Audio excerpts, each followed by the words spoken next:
तो आइए समझते हैं विद्युत प्रतिरोध क्या होता है ये। तो विद्युत प्रतिरोध क्या होता है? तो विद्युत प्रतिरोध वह चीज है किसी चालक या किसी पदार्थ का वह गुण होता है जिसमें प्रवाहित होने वाली विद्युत धारा का विरोध करती है। यानी कह रहा है कि कोई चालक, यानी चालक आप समझते होंगे, चालक जानते होंगे कि जो चांदी जो है ये विद्युत का सबसे अच्छा चालक है। उसमें जो विद्युत धारा बहेगी वो क्या करेगी, कितना कम बहेगी, कितना ज्यादा बहेगी, या तो फिर बहने नहीं देगी, ये प्रतिरोध तय करता है उसमें वायर में।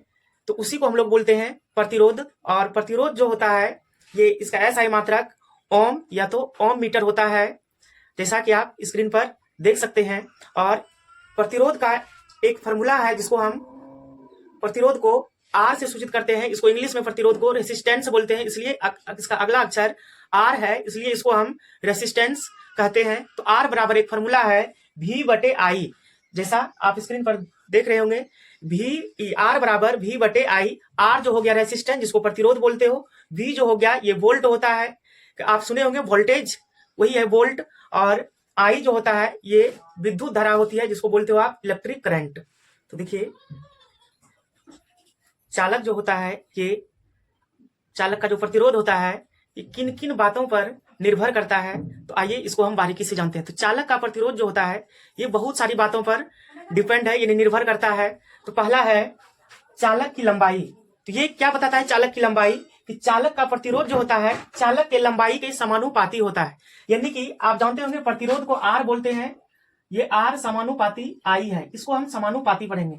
ये यानी ऐसे समझो, इसको बोलता है कि जितना लंबाई तार का होगा उतना प्रतिरोध होगा। यदि कि प्रतिरोध यदि दो गुना है तो इसकी तार की लंबाई भी कितनी होनी चाहिए, दोगुनी होनी चाहिए। यानी तार की लंबाई दोगुनी होगी तो उसका प्रतिरोध भी क्या हो जाएगा, दोगुना हो जाएगा, जैसा आप देख रहे हैं।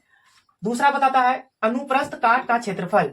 अनुप्रस्थ काट का क्षेत्रफल ये क्या होता है, तो बताता है चालक के प्रतिरोध उनके अनुप्रस्थ काट के क्षेत्रफल के व्युत्क्रमानुपाती होती है। व्युत्क्रमानुपाती आप समझते होंगे जिसको बोलते हो उल्टा। तो जैसे आप देखिए आर व्युत्क्रमानुपाती 1/a, तो बोलिएगा कि यहाँ पर समानुपाती इसको पढ़े, यहाँ पर व्युत्क्रमानुपाती पढ़ रहे हैं इसको। तो देखिए क्या होता है कि ये सीधा है इसलिए इसको समानुपाती पढ़ रहे हैं, ये उल्टा है। आपको मैथमेटिक्स में बनाए होंगे 2 का उल्टा 1/2। उसी तरह अनुप्रस्थ काट को ए से सूचित करते हैं जिसको एरिया बोलते हैं, तो इसका ए का उल्टा हो जाएगा 1/a, इसलिए इसको हम यहाँ पर व्युत्क्रमानुपाती पढ़ रहे हैं। तो ये क्या बता रहा है कि जितना क्षेत्रफल, यदि क्षेत्रफल आधा होगा इसमें, या तो क्षेत्रफल इसमें यदि दुगुना होगा, इसका रेसिस्टेंस जो होगा यानी प्रतिरोध जो होगा ये क्या हो जाएगा, ये दुगुना हो जाएगा। तो ऐसा ये कह रहा था अनुप्रस्थ। ये होता है अगला पॉइंट देखेंगे पदार्थ की प्रकृति। तो पदार्थ की प्रकृति ये चीज बताता है कि आपका जो चालक जो बनाया गया है वो किस प्रकृति का है। जैसे देखिएगा हम घरों में जो यूज करते हैं ये कॉपर वाली तार करते हैं, तो ये डिपेंड करता है कि इसमें कितना धारा बह रहा है और ये बना किसका है। तो चालक तो आप बहुत सारे देखे होंगे, एल्युमिनियम का देखे होंगे, कॉपर का देखे होंगे, सबसे बेस्ट चालक तो चांदी है आपका। और ये चालक का तापमान ये भी देखता है कि चालक का जो टेम्परेचर है ये कितना होता है, ये इसी सब बातों पर ये निर्भर करता है।